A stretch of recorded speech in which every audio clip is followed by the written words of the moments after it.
Dear students, नई शिक्षा नीति 2020 के अनुसार बीएससी सेकंड सेमेस्टर केमिस्ट्री को आज हम यहाँ पर पढ़ेंगे। तो बीएससी सेकंड सेमेस्टर में आज जो फर्स्ट लेसन है वो है कार्बोहाइड्रेट्स का रसायन या केमिस्ट्री ऑफ कार्बोहाइड्रेट्स।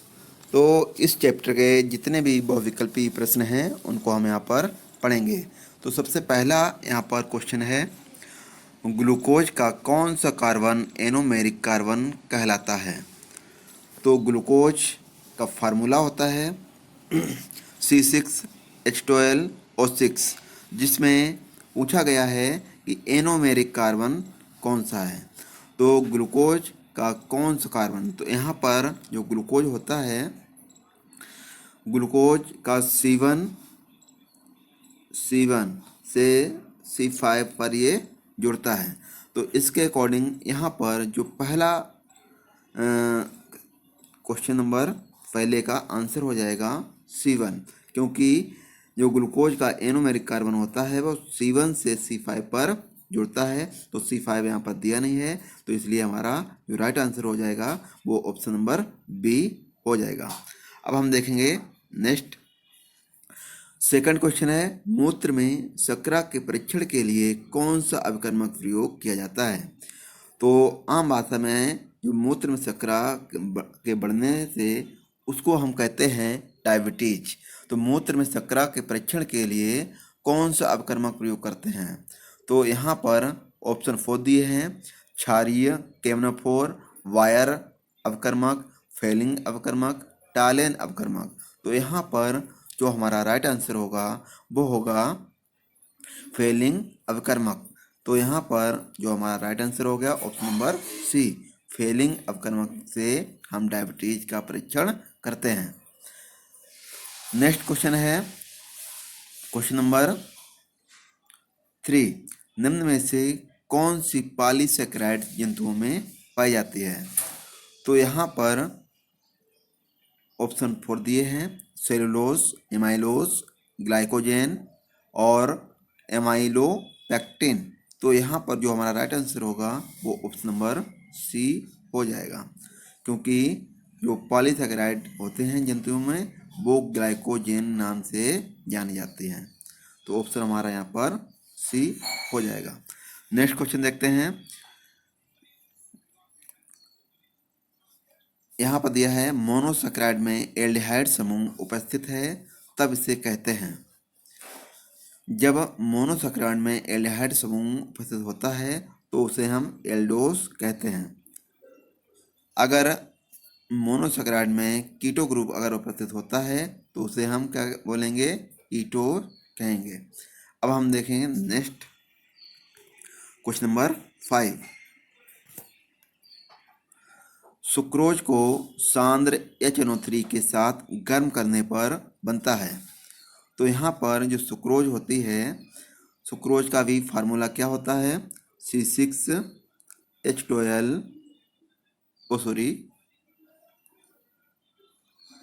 सुक्रोज का जो फार्मूला होता है C12H22O11। तो सुक्रोज को जब सांद्र HNO3 के साथ गर्म करते हैं तो यहाँ पर बनता है आर्गेलिक अम्ल। तो यहाँ पर ऑप्शन नंबर हमारा बी सही हो जाएगा। नेक्स्ट क्वेश्चन देखते हैं, सुक्रोज AgNO3 या सिल्वर नाइट्रेट के अमोनिया विलयन के साथ रजत द्रवण परीक्षण देता है क्योंकि इसके पास निम्न क्रियात्मक समूह होता है। तो यहाँ पर 4 ऑप्शन दिए हैं, दिया है कीटोन, एमाइड, एस्टर, एल्डिहाइड। तो सुक्रोज जब सिल्वर नाइट्रेट के अमोनिया में विलयन के साथ रजत दर्पण परीक्षण देता है क्योंकि इसके पास कौन सा क्रियात्मक समूह होगा, ऑप्शन नंबर डी यहाँ पर सही होगा, एल्डिहाइड समूह उपस्थित होता है। और एल्डिहाइड समूह क्या होता है, CHO ग्रुप इसमें प्रेजेंट होता है। अब हम देखेंगे नेक्स्ट क्वेश्चन नंबर 7, निम्न यौगिकों में से कौन प्रकृति में सबसे प्रचुरता में पाया जाता है?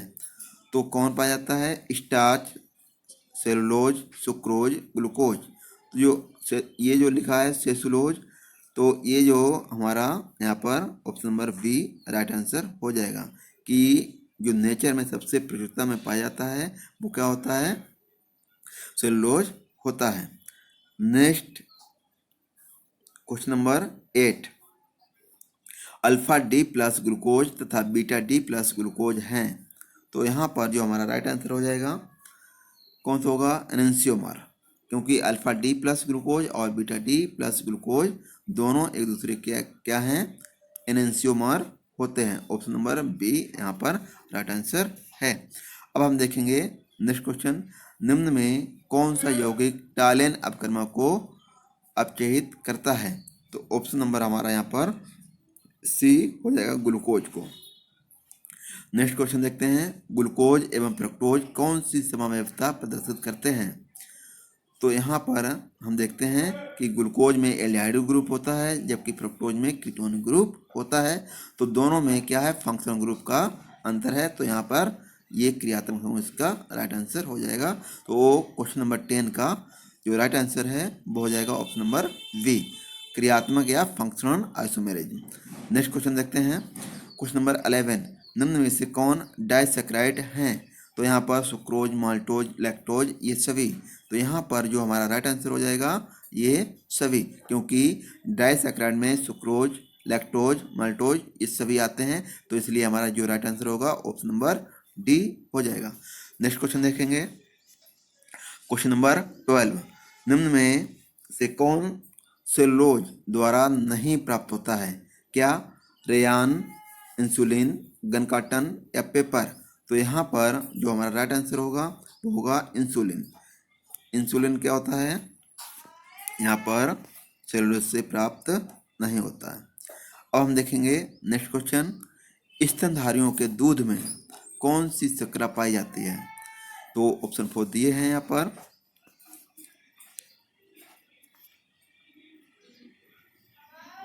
ये हैं, इसमें माल्टोज दिया है, फ्रक्टोज दिया है, ग्लूकोज दिया है और लैक्टोज दिया है। तो स्तनधारियों के दूध में सदैव ही लैक्टोज पाया जाता है। ऑप्शन नंबर डी यहाँ पर ऑप्शन सही है। क्वेश्चन नंबर 14, निम्नलिखित में से कौन सी कीटोज है? तो कौन सी कीटोज यहाँ पर होगी? अब हम देखेंगे यहाँ पर निम्नलिखित में से कौन सी कीटोज है। तो कीटोज किस में पाया जाता है कि ग्लूकोज में एल्डिहाइड ग्रुप पाया जाता है, जबकि फ्रक्टोज में क्या पाया जाता है? जो कीटोनिक ग्रुप पाया जाता है, CO ग्रुप पाया जाता है। तो यहाँ पर हमारा जो राइट आंसर होगा वो है ऑप्शन नंबर सी, फ्रक्टोज, क्योंकि फ्रक्टोज में कीटोन ग्रुप पाया जाता है, जबकि उसमें ग्लूकोज में क्या पाया जाता है? एल्डिहाइड ग्रुप पाया जाता है। नेक्स्ट क्वेश्चन देखेंगे,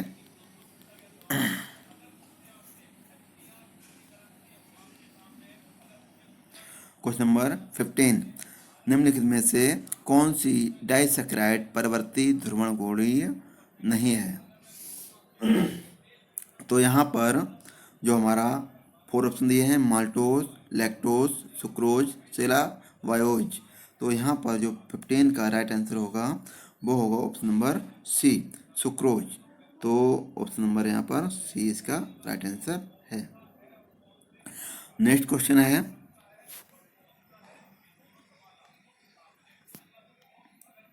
एनोमर्स के बारे में निम्नलिखित में से कौन सा कथन सत्य है?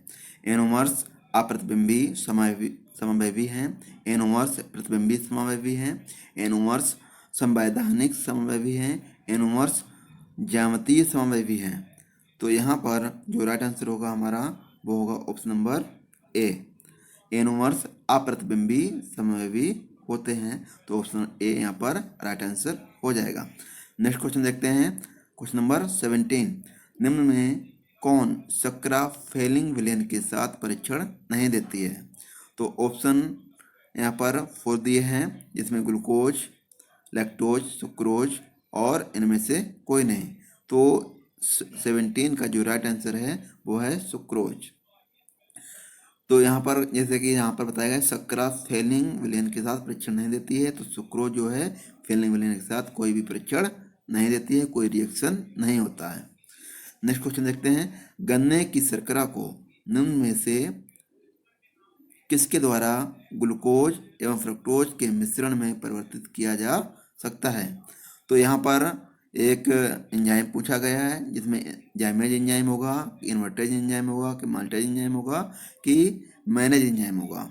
तो यहाँ पर जैसे कि सुक्रोज है, सुक्रोज को जब ग्लूकोज और फ्रक्टोज में परिवर्तित करते हैं तो वहाँ पर इन्वर्टेज एंजाइम काम करता है।